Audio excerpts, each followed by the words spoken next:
রাধে রাধে, হরে কৃষ্ণ। আশা করছি সকলে ভালো আছো।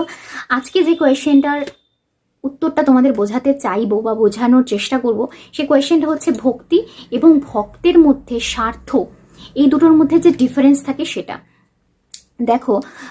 শ্রী গুরুদেব, ভগবান শ্রী গুরুদেব প্রেমানন্দজি মহারাজ বলেন যে একটা সিম্পল উদাহরণ দিয়েছিলেন, আমিও আজকে তোমাদের সেই উদাহরণটাই দেব, বুঝতে খুব সুবিধা হবে। সেটা হচ্ছে, ধরো একটা কুকুর তোমার বাড়ির সামনে বসে থাকে, প্রত্যেক দিন বসে থাকে, প্রত্যেক দিন বসে থাকে। যখন সে তোমার বাড়ির সামনে প্রত্যেক দিন বসে রয়েছে, তখন তুমি তাকে একদিন অ্যাভয়েড করবে, দুদিন অ্যাভয়েড করবে, একদিন খেতে দেবে না, দুদিন খেতে দেবে না। কিন্তু যখন সে একদম তোমার বাড়ি ছেড়ে যাবে না, তখন তোমার কাছে একটা ডিউটি হয়ে যাবে সেই কুকুরকে খেতে দেওয়া, তার লালন পালন করা, তার যেটুকু দরকার তার খেয়াল রাখা।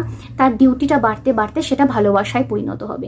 কিন্তু কোনো কুকুর যদি আজ তোমার দুয়ারের সামনে, কাল অন্য কারোর দুয়ারের সামনে, পরশুদিন আরও অন্য একজনের দুয়ারের সামনে বসে থাকে, তাহলে কিন্তু তুমি ডিউটি থেকে বদ্ধ হও না। তাহলে কিন্তু তোমার কি মনে হবে, আমি যদি খাবার নাও দিই তাহলে সে অন্য কোনো বাড়ি থেকে খাবার ঠিক পেয়ে যাবে, ওই বাড়ি থেকে খাবার যদি না পায় তাহলে অন্য কোনো বাড়ি থেকে খাবার পেয়ে যাবে। আমার ডিউটি নয় তাকে এভরিডে খাবার দেওয়াটা। কিন্তু কোনো কুকুর যদি তোমার দুয়ার থেকে না যায়, সব সময় তোমার কাছে থাকে, তাহলে তুমিও তার সাথে নিজেকে বেঁধে ফেলবে। ভগবানের ক্ষেত্রেও ঠিক তাই। তুমি যদি কাউকে, সেটা গোবিন্দ হোক, রাধারানী হোক, যখন তুমি, রাধারানী আর গোবিন্দ তো আলাদা নয়, রাধারানীর চরণেও তুমি যদি মাথা ঠেকো, গোবিন্দের চরণে যদি মাথা ঠেকো, তাহলে গোবিন্দ রাধারানী তোমাকে ছেড়ে কোথাও যাবে না। আজ তোমায় দেখবে না, কাল তোমায় দেখবে না, পরশু ঠিক তোমায় দেখবে।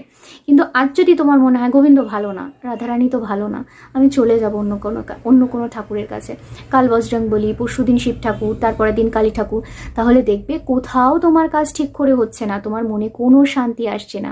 সেটা আদৌ কি ভক্তি? সেটা তো স্বার্থ। ভক্তি আর স্বার্থের মধ্যে এটাই তফাৎ।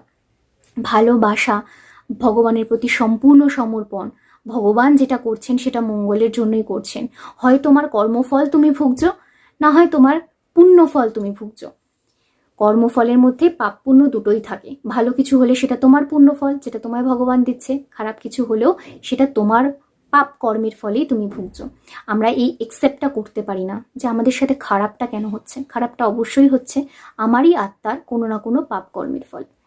তো এটাই হচ্ছে কারণ। নিজের ভগবানকে বারবার বদলে ফেলো না, এটা নিজের আত্মার দুর্গতি ডেকে আনে। কারণ তুমি স্বার্থ দেখছো, ভক্তি নয়। আশা করি বোঝাতে পারলাম। রাধে রাধে, হরে কৃষ্ণ।